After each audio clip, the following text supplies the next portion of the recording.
Assalamualaikum warahmatullahi wabarakatuh. Sahabat seiman, ciri-ciri akhir zaman adalah dengan kemunculannya Dajjal di muka bumi. Jika Dajjal berhasil naik ke muka bumi, maka itu merupakan salah satu tanda-tanda datangnya hari kiamat atau berakhirnya kehidupan di dunia. Dajjal muncul sebagai sosok yang ahli dalam agama dan cerdas dalam ilmu pengetahuan. Sebab itulah banyak orang yang tertipu dan menganggap dirinya sebagai Tuhan. Kemunculannya akan dilakukan Dajjal dengan mengembara ke seluruh pelosok dunia agar orang-orang mengakui kekuasaannya dan menjadi pengikutnya. Saat itu akan turun Nabi Isa alaihissalam untuk membunuh Dajjal. Lalu mengapa yang ditugaskan membunuh Dajjal adalah Nabi Isa? Kenapa bukan Nabi Muhammad? Sedangkan seperti yang kita ketahui, Nabi Muhammad merupakan Nabi terakhir yang sangat istimewa bagi Allah. Dan Nabi Muhammad SAW yang secara syariat sebagai junjungan umat Islam di seluruh pelosok dunia. Simak video ini sampai selesai agar mendapat pengetahuan. Namun kembali mengingatkan, mohon dukungan untuk channel ini agar terus memberikan informasi-informasi yang bermanfaat dengan cara klik subscribe. Seperti yang umat muslim ketahui, bahwa Nabi Isa alaihissalam adalah Nabi yang juga wajib diimani oleh umat Islam. Belum sempurna iman seorang muslim bila mana tidak mengimani keberadaan salah satu dari 25 Nabi di sisi Allah Subhanahu wa Ta'ala. Nabi Isa sendiri diutus Allah Subhanahu wa Ta'ala berdakwah kepada kaum Bani Israel karena kesesatannya yang dilakukan kaum tersebut sepeninggalan Nabi Musa. Banyak umat Islam yang tentunya sudah mengetahui kisah Nabi Isa. Ia memiliki keistimewaan yang diberikan oleh Allah Subhanahu wa Ta'ala. Dimulai lahir dari rahim seorang perawan dan mempunyai mukjizat yang diberikan mampu menyembuhkan berbagai macam penyakit. Hingga pada akhir menjelang akhir zaman, Nabi Isa akan kembali turun ke bumi untuk membunuh Dajjal, musuh umat Islam yang ditakuti karena kehebatan fitnahnya. Nabi Muhammad telah menegaskan bahwa akan muncul umatnya di akhir zaman yang akan membunuh Dajjal. Beliau alaihissalam turun di menara putih yang terletak sebelah timur kota Damaskus di Syam, Syria. Beliau alaihissalam menggunakan dua pakaian yang dicelup sambil meletakkan kedua tangannya pada sayap dua malaikat. Apabila beliau menundukkan kepala, maka seolah-olah meneteskan air. Apabila beliau mengangkat kepala, maka seolah-olah jatuhlah tetesan-tetesan itu bagai manik-manik mutiara. Dan tidak seorang kafir pun yang mencium nafasnya, melainkan akan mati padahal nafasnya sejauh mata memandang. Beliau turun di tengah golongan yang dimenangkan, At-Taifatul Masyhurah, yang berperang di jalan hak dan berkumpul untuk memerangi Dajjal. Beliau turun pada waktu didirikannya sholat subuh dan sholat di belakang pemimpin golongan tersebut. Beliau tidak membawa syariat baru, namun mengikuti syariat yang dibawa oleh Rasulullah SAW. Turunnya Nabi Isa alaihissalam di akhir zaman tercantum di dalam Al-Quran dan Al-Sunnah yang syahih. Bahkan riwayat-riwayatnya mutawir, diriwayatkan lebih dari 25 sahabat Nabi SAW. Ingatlah ketika Allah berfirman, "Hai Isa, sesungguhnya aku menyampaikanmu kepada akhir ajalmu dan mengangkatmu kepadaku serta membersihkan kamu dari orang-orang kafir dan menjadikan orang-orang yang mengikuti kamu di atas orang-orang yang kafir hingga hari kiamat. Kemudian hanya kepada akulah kembalimu, lalu aku memutuskan di antaramu tentang hal-hal yang selalu kamu berselisih padanya." Quran Surat Al-Imran ayat 55. Rasulullah SAW pun bersabda, "Para nabi itu bersaudara seayah, sedangkan ibu mereka berbeda-beda dan agama mereka satu.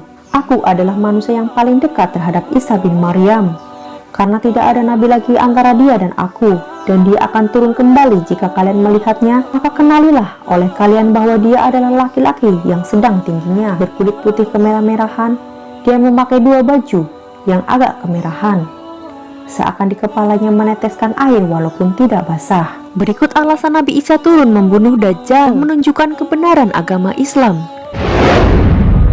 Nabi Isa alaihissalam kembali turun ke bumi untuk menegaskan kebenaran ajaran Nabi Muhammad SAW. Saat itu banyak umat Nabi Isa tidak meyakini ajaran Rasulullah, padahal Nabi Isa sendiri merupakan pengikut dari Rasulullah. Al-Baghawi menceritakan dalam tafsirnya, saat Nabi Isa alaihissalam mendatangi Baitul Maqdis di mana orang-orang sedang bersiap untuk sholat asar, imam di masjid itu mundur dan meminta kepada Isa untuk maju. Namun Nabi Isa enggan. Dia tetap salat di belakang imam sesuai dengan syariat Nabi Muhammad SAW, mematahkan kebohongan dan kepalsuan yang dibuat-buat oleh kaum Nasrani.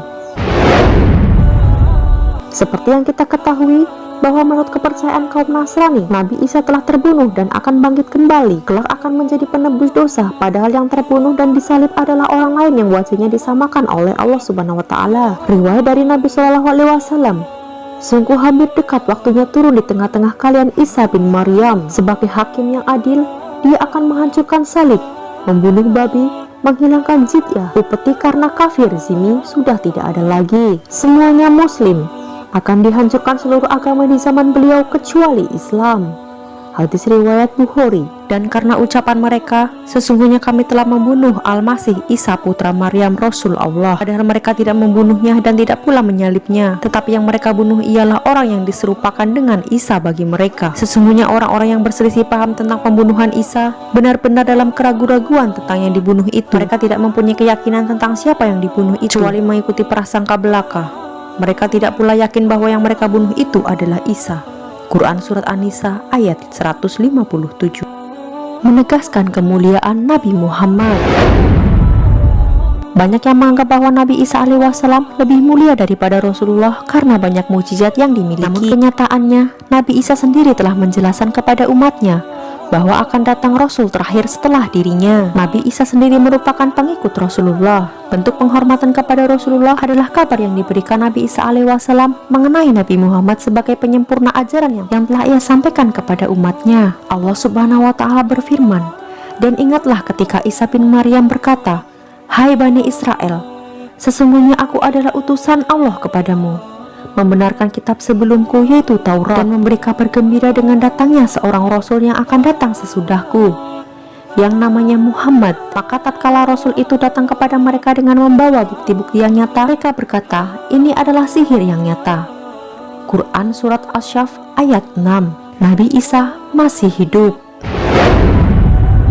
Ada sebagian kaum meyakini bahwa Nabi Isa alaihissalam telah wafat karena dibunuh oleh orang Romawi. Namun sebenarnya Allah Subhanahu wa Ta'ala menyelamatkannya dengan menggantikan peran Nabi Isa alaihissalam dengan orang yang wajahnya diserupakan dengan Nabi Isa.